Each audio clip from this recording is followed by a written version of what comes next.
Comes around the outside right side, gets away at the 50, sideline race to the 30, to the 20, to the 10, to the 5, he's in!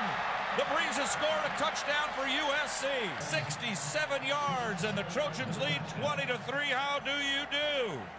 It was a very good night in the desert indeed. Hello and welcome everyone to Trojans Live on ESPN LA 710 and Facebook Live. Thank you to our audience joining us there as well. The Trojans bounce back, a resounding victory over ASU, and now Arizona comes to town for a massive homecoming game, which could be the Pac-12 South decider. We'll get all the news from the head coach Clay Helton, offensive coordinator Team Martin. We're also going to be joined by Rasheem Green, the newly Pac-12 sack leader after he had 3.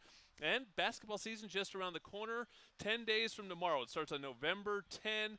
Chimezi Metu and Elijah Stewart will be in the house to preview maybe the most anticipated USC men's basketball season in a very long time. I am Jordan Moore alongside John Jackson and JJ. You know, you can question different things about these Trojans, about this program, whatever it is, but just never seems to be the resiliency. That is there in spades. Yeah, no question. I mean, last week we were talking about this team and how they're going to bounce back against a tough loss of Notre Dame. Yep. But we also mentioned that every time they've had some kind of adversity, they've responded to that adversity with a performance like they got. Now, we didn't know of course, before the game what they were going to put out, but that was just a dominant effort from the beginning to the end. I love the team's energy. I love the way they came out, and there's not much that went wrong on Saturday. I'm sure the coach is going to agree with that. Yeah, we'll talk to Coach right now.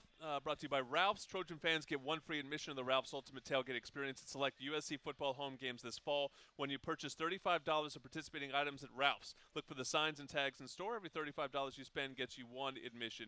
All right, we're bringing the head coach now, and Clay Helton. JJ mentioned it. The energy felt a little bit different. I thought the guys seemed pretty relaxed, and after the fact, it sounds like you made a fairly conscious effort to try to get them to that place. Was that a conversation with your team or just an understanding of the moment that, hey, maybe instead of going farther to tightening up, we need to go looser to play better? No, I think every team is different. And, one of the things I've learned over 23 years of coaching is, you get a feel for your team, where they're at, and try to help them. Last year, had a very mature 27 men walked across that graduating stage, and 14 went on to the NFL. They were a very business-like, mature team, and this team is learning how to grow together. Several young people, along with some seasoned veterans. And one of the things I just wanted them to have the opportunity to do is just go out and have fun and play loose. They're a really good football team, really good kids. They're talented kids, and go out there and just have a great time and play Trojan football. And just sometimes when it's said and you're loose as a coach and having fun, like I told them, I said, you know what, I've got 5 or 6 games left with Uchenna and Chris Hawkins and some of the guys that are around. I'm going to have the time of my life. I hope you do too. And they did. I thought from the time we stepped on the plane to the time we landed, those kids had a blast and really played their best football of the year. When we talk about teams and how you want them to develop and, mature throughout the season, you always sort of gear up for this month of November, right? We're here now.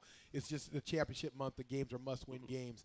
But this team looked last Saturday like it really found its continuity and everything came together all at one point. And we've seen flashes of it at every single position a lot of times throughout the year. But on Saturday, it all came together. Yeah, one of the things you're proud of as a head coach is when your assistant coaches are developing youth and developing talent, and that's what I see. I see young players that are improving game in and game out, and it's making us a better football team. We were humbled by the Notre Dame loss, and part of growing up and maturity is knowing how to deal with a loss going on to the next game. And I thought our veterans did a wonderful job of preparation through the week, teaching young kids how to prepare after being humbled. And they had their jaw set from the first play, and really did a nice job in Phoenix. And they executed well from the first play, which means you got off to a good start, which means you were putting scoreboard pressure on Arizona State. And that's just been hard to find this season. You've either been even or playing catch-up. I mean, how much easier or more effective is it to execute your game plan when you do have a lead and you do have some comfort there. Yeah, it was really nice. It was our cleanest game since probably Stanford offensively, from just not having penalties, not having turnovers, not stopping ourselves. And like I told our team, you know, they are a tremendous offense with tremendous talents that are learning how to play together with a lot of young people. And, you know, when they go out there and play clean and play efficient, they can't be stopped. I know I use the word balance all the time, but I truly believe in it. And when we're not shooting ourselves in the foot or able to run the ball like we are, it's hard to stop us. You know, one thing that goes along with that balance, it seemed like, you know, T. Martin and Tyson in the play calling did a great job of not only the balance but the tempo and controlling the tempo, sort of knowing when to step on the gas and when to, you know, pull back. How much is that a part of the game plan, and how much do you discuss it even during the game? Yeah, I thought T and the offensive staff did an unbelievable job early in that game. You saw us, even on the first play, you didn't get to see the throw, but we actually had Tyler Vaughn's on a post first quarters coverage. We knew coming in, watching them against Washington State, watching them against Utah, their quarter safeties were playing so low to the box and filling to stop the run, and we really felt like we needed to back them up early. So even though that first play wasn't effective, backed them up a little bit, and then all of a sudden you hit Tay on the safety one-on-one on the double move, and for the rest of the game they were playing deep, and that opened up running lanes for an offensive line to do their job with the front seven and not have safeties fill the lane to make 4 or 5 yard tackles. It got Rojo to the second level, and if you get Rojo to the second level, it's a hard day for you. Yeah, it's clear you have the players now to get those explosion plays, but those sometimes take time to develop, and your offensive line gave Rojo some time, and it gave Sam some time. And what was the difference? I mean, it just was night and day at the line of scrimmage compared to Notre Dame. One, I thought Neil really did a great job of challenging them, and one of the things you're proud of as a coach is when there are mistakes or errors in a previous game, our coaching staff has done a good job of always correcting those and correcting them immediately and going into the next game. And I thought Neil did a wonderful job having this bunch ready, kind of mad, ready to go be effective in that game. And they really provided us time for Sam to basically we had 9 plays of 20 yards or more in that game.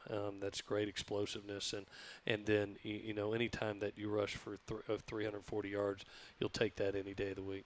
And along with that went, you know, a stat that we talk about, but it's not really important to the game, but it sort of plays a factor into this one, is time of possession. Only because Arizona State was so good at time of possession prior to this game. I mean, if you watch this game, you couldn't tell.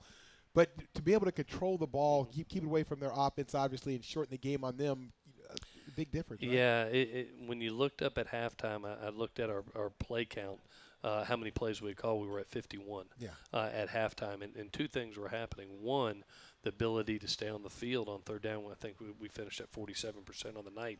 But then our defense was 1 of 12, only 8% for Arizona State on the night. So we were getting them off the field and then controlling the ball and the clock, something that's going to be very important against a very powerful Arizona offense. All right, well, keep sending in your questions. If you're watching on Facebook Live, we can ask them to Clay Helton, and then the offense coordinator, T. Martin's going to join us in a little bit as well. It's Chevy Truck Month. Make a strong decision. Get to your Southern California Chevy dealer and choose the Silverado that's right for you. Learn more at SoCalChevy.com. We'll talk some more defense when we come back. And the Arizona Wildcats are coming to town for homecoming, and they're bringing with them the 4 consecutive Pac-12 Offensive Player of the Week quarterback in Khalil Tate. So a big topic next on Trojans Live. Same play, Vaughns catches 35 down the sideline, 25-20, 15, 10, 5, dives in the end zone. It is a touchdown, USC. All right, we're counting down to kickoff with Mito. Swiss watches since 1918, the official timekeeper of USC Athletics. Be the first to own the Fight On limited edition timepiece. True Trojan fans visit shopmito.com/USC. That's shopmido.com/USC. We're counting down to homecoming, which is another Pac-12 after dark, 7:45 kickoff this Saturday night at the Coliseum on ESPN. And, Coach, you are taking on Arizona, and the talk of college football right now is this quarterback, Khalil Tate. You're familiar with him. I mean, he's a local product to L.A. Any idea how to stop him? No, certainly the last 4 opponents haven't figured it out. I'll tell you what, it's a puzzle. He's doing a wonderful job. Such a dynamic player coming out of high school, learning his way last year. Watching the tape, has really got himself in great shape right now. You can see how powerful and strong he is, and really being dynamic thrower too. I think he's like at 67% completion ratio, and really giving his receivers the opportunity on some deep balls, and they're making plays for him. So they're without question one of the most powerful offenses, not only in our conference but in the country right now. And Khalil's got him going. Credit to Rich Rod. I think he's always done a great job of manipulating his system based on his personnel, and not just saying, hey, this is my system, you got to fit it. He fits it around the personnel he has, which is obviously a brilliant way to do things as an offensive coach. He's been doing it for a long time. You know, the other challenge with Arizona, I mean, you know, Tate is obviously the biggest force you have to worry about, but all 5 offensive linemen return as starters. You don't see that very often, you know, in the conference. You don't see that often in college football. How difficult is that task because of the experience that they present? Yeah, it jumps off the tape, JJ. And when you see it, you can see the experience. You don't see missed assignments. You see a physical bunch that is helping them build what is an extremely powerful rushing attack and doing a good job protecting the quarterback when they do throw it. But you can tell, credit to Jim, their offensive line coach. He does a tremendous job, and Rich Rod, they do an unbelievable job with that line. All right, I got one fan question for you here. They want to know, Sean Tierney wants to know, what's up with the cards? Nobody ever huddles anymore, and they showed this on ESPN. I think it's probably why people are asking about it. They were showing your guys and how they hold up the play cards. What does that do for an offense? Why have you gone to that? Well, we can't give away our secrets. Well, you don't have to tell us what they mean, but what's the overall concept? It is information for the kids. So all the verbiage that you used to get from the I write Y short 824 Tom Y shallow X in is now a card. Right. So it simplifies it for them, right? Yes. I mean, that's really the point. Yeah, it allows you to hopefully play younger kids, because it does simplify the terminology a lot by saying and usually pictures trigger thoughts in your head of what to do. So it does provide us information and allows a bunch of young kids to go out there and actually function and operate, rather than having to listen to 2 or 3 sentences and try to figure out what's going on. Yeah, I tend to sort of think it's just a sign of this generation that they can't get anything right except cartoons and characters. It's a visual generation, emojis instead of words. You know, Coach, when you talk about this game, you look at the stats. It says scoring offense, Arizona's at the top of the conference, averaging 43 points a game. As a coach managing this game, how much does that statistic play into how you have to manage, maybe even down in the red zone, go for touchdowns instead of field goals because of the high scoring number they put up? Yeah, we talked about it a little bit as a staff today, and visited with even Coach Baxter for a long time today about how team-oriented this game needs to be. To win this game, you have to do it as a team, a collective force, because that offense is extremely hard to stop, and it does go fast. And it's going to be imperative for our offense to be in ball control mode. Yes, we'll hit our shots and take our shots, but it's going to be imperative to move the chains, not turn the ball over, play great special teams to establish field position, and play great third down defense, because they're a team that can get it rolling, and you look up and it's 14 plays, 16 plays, 12 play drives. That's how they're defeating people. You know, we were talking about this in the pregame show. You said many times last year that you're the biggest fan of non-offensive touchdowns in the country. You hadn't gotten many this year. You had one in the opener, and then you got another one on Saturday. You know, as you go into this final stretch where it's have to win every game in November, and you've got championship games.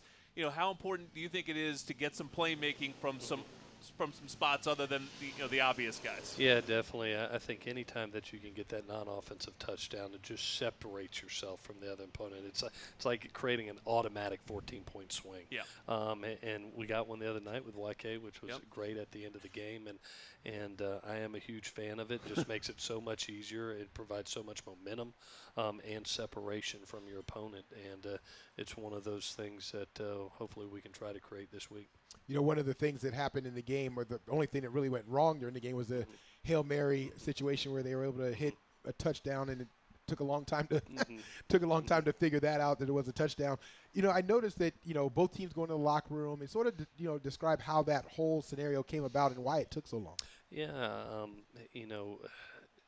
both teams did go to the locker room. I think both teams felt that the ruling on the field of being a half yard or yard short, they had made the call from the ref's standpoint. And then as you sat out there just a little bit and there wasn't a call, usually the philosophy is there has to be undeniable evidence to be able to switch a ref's call. And the longer that it goes, you're thinking there as a coach, okay, this isn't going to get switched, and people are starting to exit the field. And I stayed out there to be the representative for our team. Found myself out there by myself. Both teams had left. But it was a strange situation. Sometimes those calls go for you, and sometimes they go against you. In that case, very strange, but went against us. Did take a long period of time. But I guess they had a better video angle than we saw, and made a decision, and so you got to live with it and move on. I really appreciate how our team reacted. They came in the locker room and said, hey, one and clear, this ain't changing the outcome of this game. We're going to go back out and do what we did in the first half. And so they had a great mindset, and actually it's a great learning lesson for us to, hey, those things are going to happen sometimes, and it's how you react to one of those. And I love the reaction that they had coming back out in the second half. One more question from our Facebook Live audience. Danny Moriel wants to know how Stephen Carr's doing, if there's a chance that he comes back soon. Yeah, we're hoping this week we'll see where we're at. He was getting close last week and actually practiced and did some change of direction things. But we'll get a better feel probably Tuesday and Wednesday. But crossing our fingers, we're hoping for this week. All right, Cooper Tires knows that the 4 tires in your vehicle are what connect you to the road and help keep you safe. Count on Cooper. Visit CooperTires.com today. Thank you to the head coach, as always, Clay Helton. A big one this week. He needs your help packing the Coliseum. It's homecoming Saturday. It's going to be a special atmosphere. There's some big names coming back. We'll get into that in a little bit. But Saturday night, late kickoff, 7:45. We have all day to tailgate, get revved up for a Pac-12 South championship game. Another major factor in that one will be the offensive coordinator, T. Martin, looking to dial up another great game from Sam Darnold and the crew. He's next on Trojans Live.